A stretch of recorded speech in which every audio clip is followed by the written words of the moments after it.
Assalamualaikum warahmatullahi wabarakatuh. Selamat pagi sahabat-sahabatku sekalian. Lama sudah tidak posting ya. Semoga sahabat-sahabat selalu diberikan kesehatan, keselamatan oleh Allah Subhanahu wa taala. Bismillahirrahmanirrahim. Pagi hari ini kita akan berdiskusi atau kita akan coba memberikan satu pandangan motivasi terkait satu cerita yang menarik, yaitu kisah lalat yang terpenjara pandangannya sendiri. Kisah ini saya terinspirasi dari satu cerita nyata tentang seekor lalat. Waktu itu saya masih menjadi seorang guru ya di sebuah SMK. Ketika mengawasi ujian anak-anak itu, saya melihat ada seekor lalat yang di jendela kaca. Jendela kaca, dia mencoba untuk keluar dari jendela kaca itu berulang kali. Lalatnya itu kalau dalam fisiknya itu besar, kemudian warnanya hijau, dia sayap-sayapnya itu juga kokoh. Dia mencoba terus, jadi ingin mencoba keluar dari kaca. Jadi jendelanya itu ada kacanya.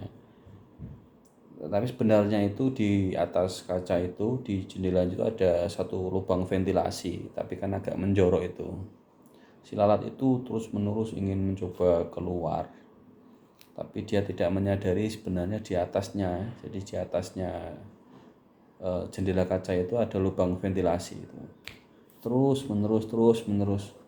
Saya mengamati sambil menunggu ujian anak-anak SMK itu.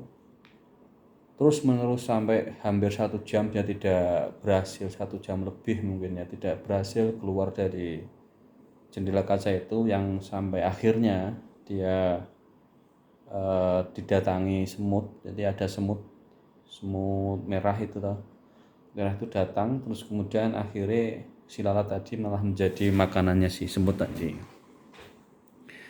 Dalam proses yang dialami oleh si lalat itu, saya terlintas dalam benak ada satu pemikiran bahwa lalat itu dalam hal usaha itu sebenarnya sudah luar biasa. Dia bekerja keras, dia tidak pantang menyerah, dia sekuat mungkin mencoba untuk keluar dari jendela kaca itu, terus menerus dicoba, terus menerus.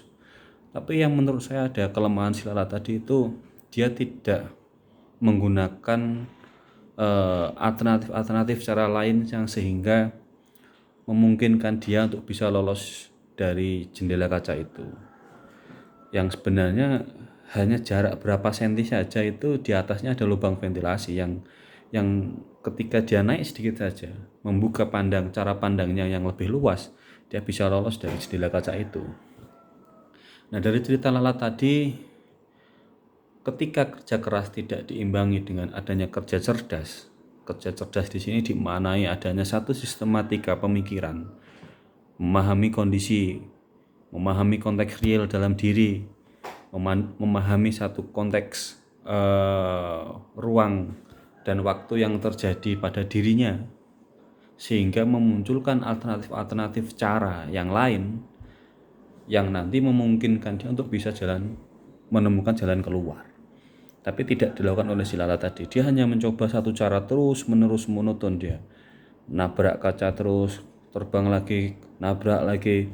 Dia tidak mencoba menggunakan satu sudut pandang yang lebih luas, sehingga kemudian akhirnya si lalat tadi malah berakhir menjadi santapan si semut. Jadi di sini sahabat-sahabat, ketika seseorang terjebak pada satu kondisi di mana dia harus menemukan jalan keluar, maka yang harus dilakukan adalah memahami kondisi real yang terjadi pada diri sendiri ini, lalu kemudian memahami situasi luar yang terjadi seperti apa, lalu dari sini kemudian harus menemukan ide-ide, cara-cara, alternatif lain, tidak hanya satu cara yang memungkinkan nanti untuk memberikan solusi-solusi atas permasalahan itu. Jadi jangan sampai motivasi diri untuk keluar dari masalah, kerja keras, itu menjadi percuma hanya gara-gara tidak adanya satu visi sudut pandang yang lebih luas untuk memecahkan masalah tadi, seperti cerita si Lala tadi. Jadi terkadang berpikir untuk keluar dari kotak itu menjadi penting untuk memecahkan masalah, sehingga ada solusi lain yang bisa dicari, solusi lain yang kemudian bisa ditemukan atas apa yang menjadi permasalahan ini. Kerja keras tanpa diimbangi kerja cerdas itu akan menjadi percuma. Motivasi tanpa diimbangi dengan adanya inovasi itu akan menjadi percuma. Maka dari sini kita akan belajar dari Lala tadi, jangan sampai kita berakhir di meja makan semut.